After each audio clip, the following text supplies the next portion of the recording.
Let's dive right into this explainer. Argentina is staring down a massive, incredibly tricky round of 16 matchup against Egypt.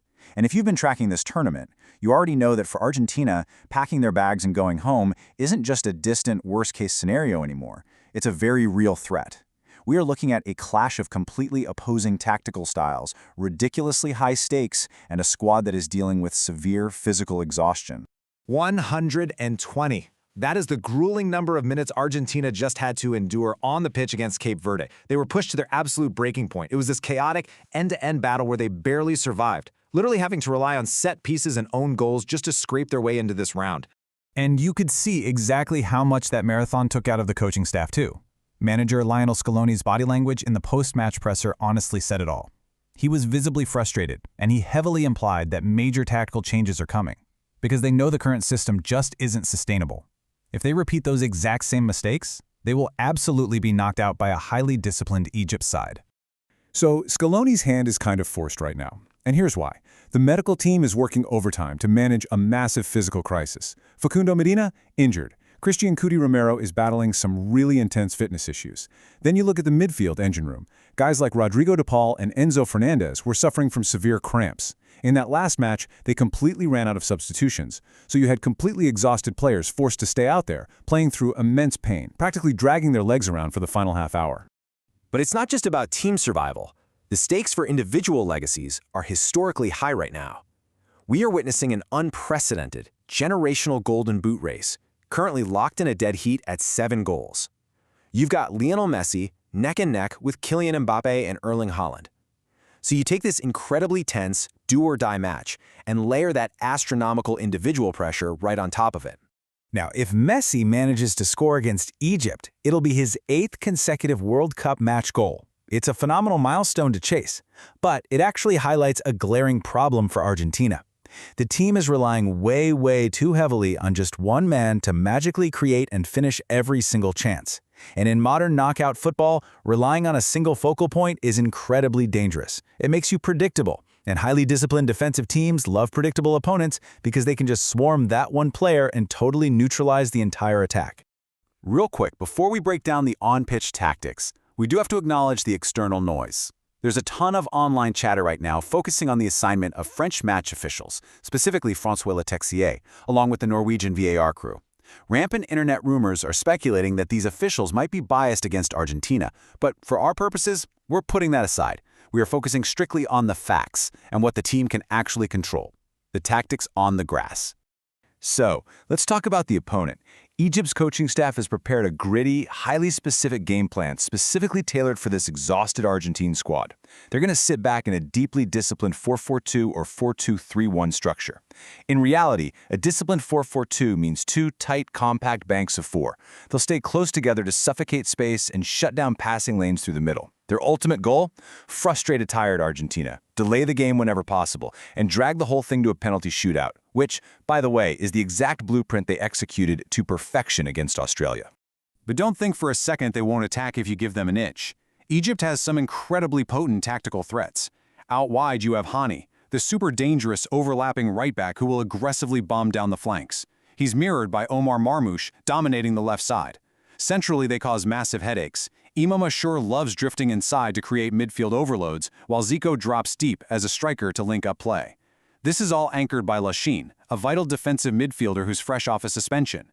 And all of this movement, it's orchestrated to feed the ultimate trap, Mohamed Salah, staying super high up the pitch, just waiting to strike on the counter. And that creates a terrifying mismatch for Scaloni's men. Right now, Argentina's biggest vulnerability is their exposed wide defense. We saw Nahuel Molina struggle terribly in 1v1 defending against Cape Verde, and it directly led to goals being conceded from the flanks. Egypt's wide threats, especially an overlapping fullback like Hani, are tailor-made to exploit that exact weakness. If Argentina leaves those wide areas unprotected again, Egypt is absolutely going to punish them. To stop that from happening, Argentina has to return to their core identity, associative football. It's a playing style that relies heavily on short, compact passes, creating these little triangles to quickly and fluidly move the ball into the final third. It's all about having numerical superiority in the midfield. But here is the massive catch, and it ties right back into the fatigue issue. Playing this fluid, fast-paced style requires immense stamina. You need constant movement, and as we saw last match, When the players are running on fumes, that entire system just completely collapses under pressure. So how do they fix it? Well, look at the contrast here.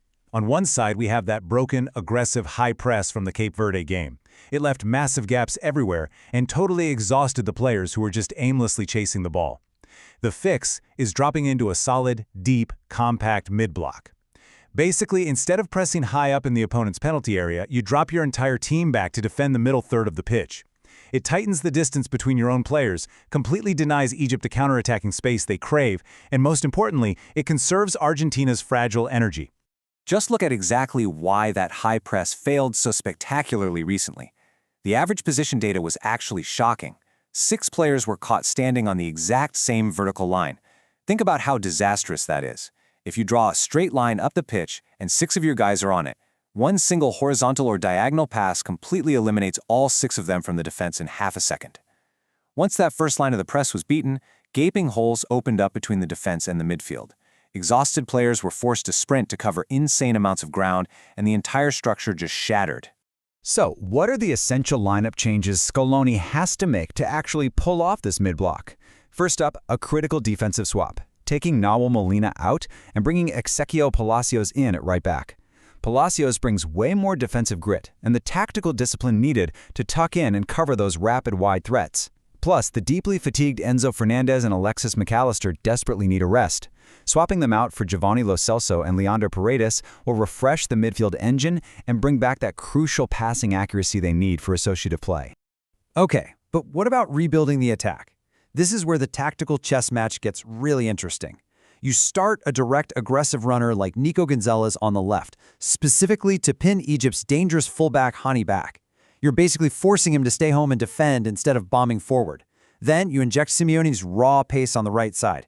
You have Lautaro Martinez constantly stretching the back line with vertical runs. And what does all of this do? It's a brilliant decoy.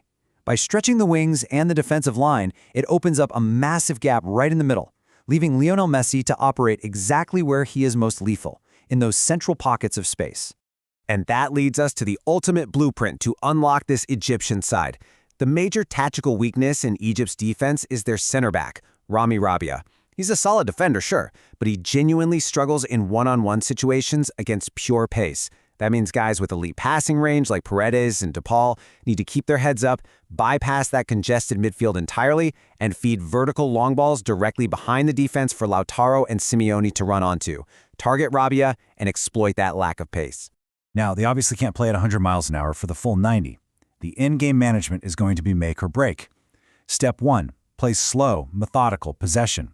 Intentionally bait Egypt's press, frustrate them, and pull them out of that rigid 4-4-2 shape.